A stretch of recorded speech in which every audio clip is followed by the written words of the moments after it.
Okay guys, well, if you don't hear from me for a couple or 3 weeks, you might want to get alarmed because my wife is probably going to do away with me. I'll definitely be in the doghouse. This is number 10 guitar this year. I'm definitely done, I promise. I couldn't resist. I was at Guitar Center today and in Norman, Oklahoma, and oh my gosh. This is just a cheap Squier, Fender Squier Mustang. Now, this is going to be kind of like an unboxing, although it's not an unboxing anymore. I unboxed it at the store to put it in this case so it would travel good to the camper that I stay in when I'm at work. So anyway, there it is, right there. I'm gonna take it out of the case. Of course, this will be our unboxing moment here. Open the case. Like I said, it's a Squier Sonic model Mustang, and when I'm up here where I work in central Oklahoma, I use this little amplifier here, little Black Star. It's got a lot of cool sound effects and sounds really nice. And we're going to give you guys a test run on this. I'm not going to do anything to this, guys. I don't have any tools here. I'm going to tune it up. I probably want to take the plastic off of it. Take those tags off. I'm going to tune it up and play a little bit for you, see what it's like. Okay, guys. Hey, this is the Squier Mustang. It's a little bit shorter fretboard. And this one's in, they call it graffiti yellow. I love it. I may nickname it Bumblebee after the Transformers car. There's the Squier stamped logo there on the plate there on the back. So, a couple things about Squiers in particular and the Mustang. I've done just a little bit of research. Kurt Cobain played a Mustang. It wasn't a Squier. It was a Fender, I think 1969. Lake Placid Blue, I believe, was the color. Left-handed guitar. So that's what Kurt Cobain played. But as far as the Squier guitars, you know, a lot of people knock these Squiers, and you'll see horrible reviews probably on them on the YouTube, various YouTube channels. This was made in Indonesia. In the back of it says crafted in Indonesia, okay, but it says designed and backed by Fender, okay. Mustangs come out, I believe, in 1964. I think it was the third student, basically kind of like a student line model guitar. That's about really as much as I really know about the Mustang itself. I was at Guitar Center and it was on sale for $159. Normally it's $199. And here I go again. I wasn't really going to buy another guitar, but I did. So, we'll see if I survive the weekend when I get home. So, it has a laurel fingerboard. Again, anytime I get a laurel fingerboard, they feel a little dry. That's easily corrected with a little bit of fretboard oil. The frets, they're okay. To me, they're fine. By the way, this thing played right out of the box. I mean, you guys saw me take it out of the case. That was literally from the box to the case. I come to my camper and am doing this video. So, it literally, I mean, it plays out of the box. And it's comfortable, very comfortable.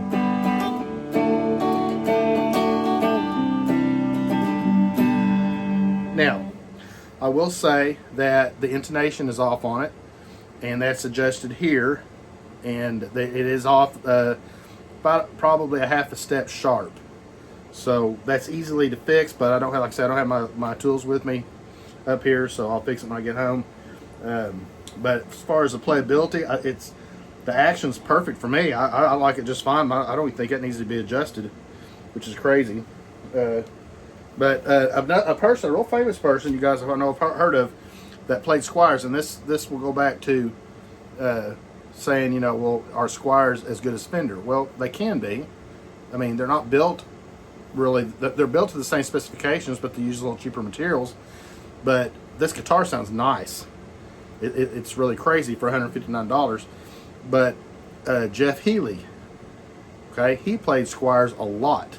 He had tons of guitars, of course, that he could choose from, but he always went back to Squier. Well, not always, but a lot of times he'd go back to Squier. He played Squier a lot. So to me, that's good enough for me. You'll find all kinds, even in the American-made models of guitars from Fender, that you'll have issues with. The neck won't be straight, will be something wrong with the neck, or the pickup. The quality control is just not as good in the United States as it used to be. Okay, and so the cheap labor in China, in Indonesia, places like that, you can have a decently built guitar. Here's some specs about this. Of course, you guys can read about it yourself if you were to look this up. But basically, it's a C-shaped neck profile, a laurel fingerboard, and it does have a thin, it's pretty thin and lightweight body. So that's what's kind of cool about this guitar. Lightweight body, and it has two, you see them right here, two single coil pickups. Okay, and it's a 24-inch scale length. Okay, 6 saddle hardtail bridge, and so and of course the tuners back here are sealed. And I noticed too that these tuners here, they're not screwed on. So these are actually pretty nice tuners, I think. They don't have screws going into the headstock to hold these tuners in. That's actually from some of the nicer tuners. So other than that, I don't really know what this model is supposed to be imitating. I couldn't find that anywhere. I'm assuming a 60s Mustang, who knows, but it really sounds cool. So you got your volume, you got your tone.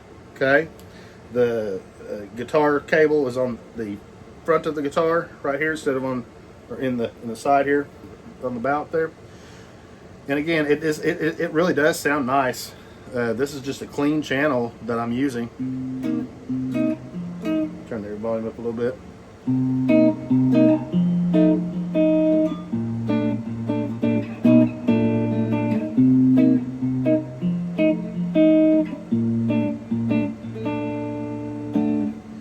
So yeah, it's pretty cool. Now that's with the selector switch in the middle, which activates both of these pickups here. Okay, here's what that sounds like. I'll play with the pick here.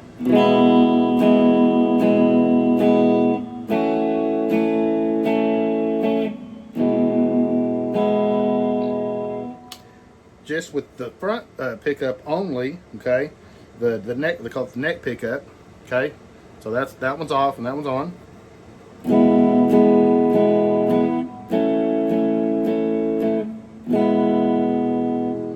And then the bottom pickup, okay, the bridge pickup.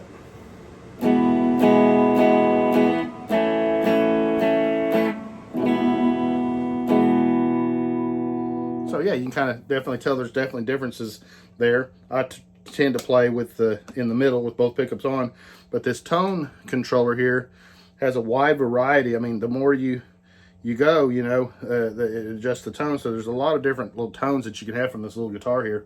That's off. Here's just a little bit on. It's about halfway. 3/4.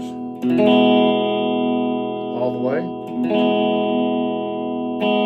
So, yeah, I mean, this is what it is. I mean, I think it's nice. I don't know if I'll play it anymore and I'd play one of my real expensive guitars, but I guarantee you when I'm watching TV, a lot of times with my wife and daughter, sometimes I'll have an electric guitar with me in my little recliner, and because it doesn't sound, I'm going to turn this all the way off, it doesn't make much noise when we're watching a show or something. I don't know if you can hear that or not. When you have the TV going, you can't hardly hear that.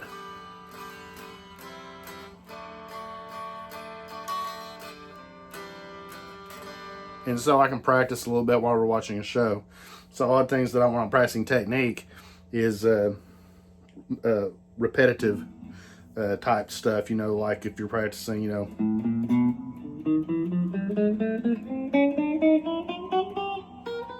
or it might be practicing the blues scale, you know, just different things. So anyway, this shorter scale is going to be really comfortable, just kind of laid back in my recliner, just messing around and picking around a little bit while we're watching TV and stuff. So anyway, I don't know if I'd call this a review or not. I just wanted to show off my 10th guitar for this year, 2023. We'll promise you, we're getting, this is December 15th. Yeah, we're not going to buy any more guitars. I'll be lucky that if my wonderful, beautiful wife doesn't take one of my guitars out and crack me over the head with it. I mean, this really is a decent guitar. I would definitely recommend it for a beginner for sure.